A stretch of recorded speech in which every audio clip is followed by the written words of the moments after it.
Oh, hello. This is Tak Chung from Walk with Tak. Welcome to my YouTube channel. If you enjoyed this video, please like, subscribe, and share. One of the most memorable meals that I ever have was on my 12 years old birthday. That meal was so incredible because I still remember every bite of it. There was a very special lady at the time who took care of me.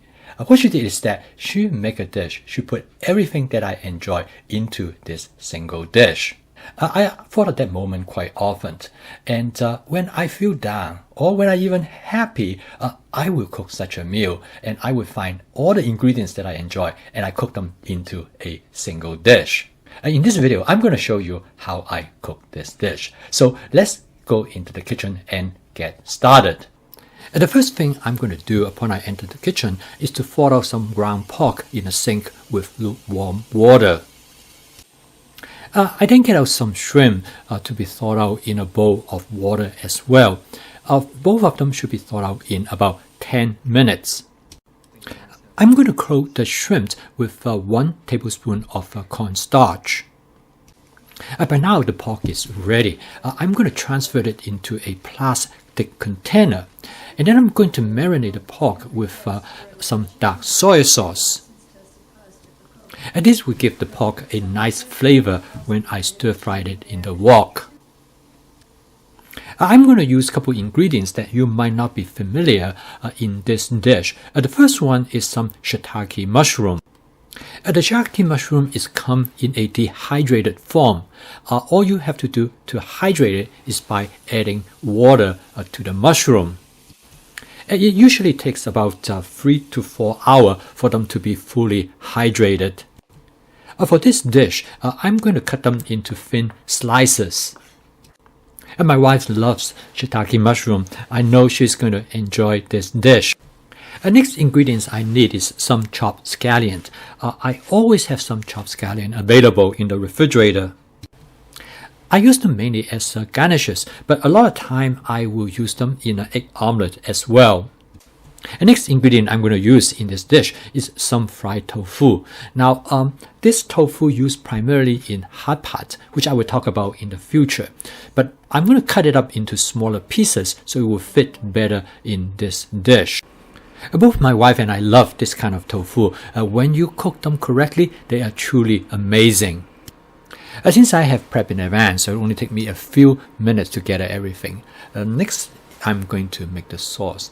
I'm going to start out with some soy sauce. I'm going to add 2 tablespoons of soy sauce. I'm then going to add some sesame oil, and I'm going to use about 1/4 tablespoon of sesame oil. I'm then going to add about half tablespoon of vinegar. I use distilled vinegar.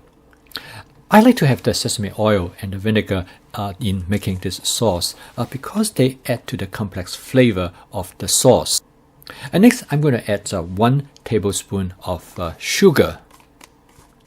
Using my flavor chasing approach, I frequently make changes to this basic ingredients that I add to in making the sauce. The next item is important, that is cornstarch. I add about half tablespoon of cornstarch. This will be used to thicken the sauce to create a gravy-like texture. To add the right amount of cornstarch to create a consistency that you want could be a little bit tricky. So for example, in this case, I'm going to add a little bit more water because I believe that I will have a better consistency with this additional amount of water. So sometimes it will take a little bit of experimentation to just get the cornstarch right. But soon you will figure out how to do it correctly.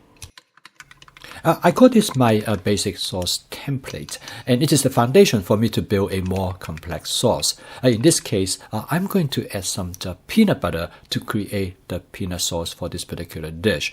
Now, there are many other ways to add a peanut flavor to the dish, but peanut butter seems to be probably the most straightforward way to do it. Now, if I become more sophisticated and start to cook this dish more often, then I'll probably will look for other type of peanut sauce. Next, to provide the spiciness for this dish, I'm going to use the sriracha sauce. This is a very traditional Thai sauce. Of course, you can use other type of hot sauce to create the spiciness for this particular dish. Or you can use chili powder directly. After I mix everything together, I give it a quick taste test, and it tastes pretty good to me. So that's what I'm going to go with for this particular dish. I'm going to cook this dish in my Cucina 14-inch stainless steel wok. I start out with about 2 tablespoons of canola oil to spot season the wok. And if you are not familiar with this method, you can take a look at this video. The reason I coat the shrimp with cornstarch because I want to get a very light breading on the shrimp. So in order to achieve that, I'm going to shallow fry the shrimp. So I'm going to lay the shrimp one by one on the surface of the wok. Use a pair of tongs. This provides much better control than the wok spatula. So I strongly recommend you to get a pair of tongs. You will find it very useful. I'm going to let the shrimp to fry for about 10 to 15 seconds before I turn them over. As you can see that the side that are against the wok has already been take on a light coat of breading. It takes about a minute 30 seconds to fry the shrimp, and I'm going to set them aside, and I'm going to now cook the pork. I next add about 8 ounces of pork to the wok. I didn't add any more oil because I want the pork to be slightly charred. And this also is the reason that I do not use a wok spatula. I just use the tongue to spread out the pork as much as I can. And the reason I cook the pork and shrimp separately because this way I will have much better control of the texture.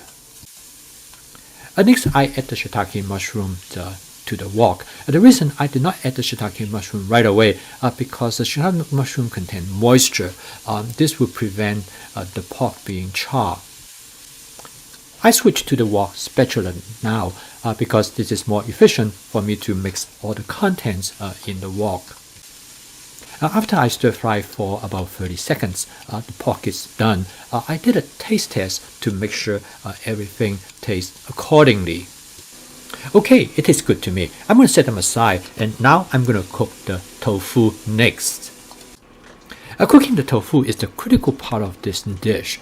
The goal of cooking the tofu in a way is that you want to fill those pockets, which is like a matrix-like pocket with the sauce. So when you bite into it, you feel like that you are biting into a package of soup. So the first step is for me to stir fry them, basically warm them up sufficiently before I'm going to add the sauce. At this point, I'm going to turn the heat to low because as you can tell, as soon as I add the sauce, it starts to thicken almost immediately. I recognize right away the sauce is way too thick than what I want. So one easy way to adjust the sauce is simply by adding more water. This will dilute the sauce and make it more into a almost like a light gravy. And at this point, you can tell is that the tofu is absorbing the sauce directly. This is exactly what I want to happen. So I'm going to add some more water to create even a more dilute sauce so that it could absorb even more into the tofu. This is the beauty of this tofu, and this also why this dish is such a favorite for both my wife and I. So at this point, I add just a little bit more water to make the final adjustment to the sauce. Then I'm going to remove the wok from the burner. Next, I'm first going to mix the ground pork and shiitake mushroom with the tofu, and then I'm going to serve them on a plate, and I garnish it on top with the shrimp and followed by some scallions. The total cook time of this dish is a little bit over 10 minutes. This dish is based entirely on a set of templates that I use regularly. So cooking this dish is more intuitive rather than deliberate. I really enjoy this process because it gives me a sense of freedom of exploring how I like the dish going to be. What I try to do in this YouTube channel is to demonstrate to you the pleasure of cooking coming from that spontaneity as well as exploration. I have cooked this similar dish many times before in the past, but I have never cooked it in this kind of combination. In fact, I have never cooked it with a peanut sauce. Even though all the ingredients are familiar to me, but I open up a new avenue of how I explore the taste of this particular dish.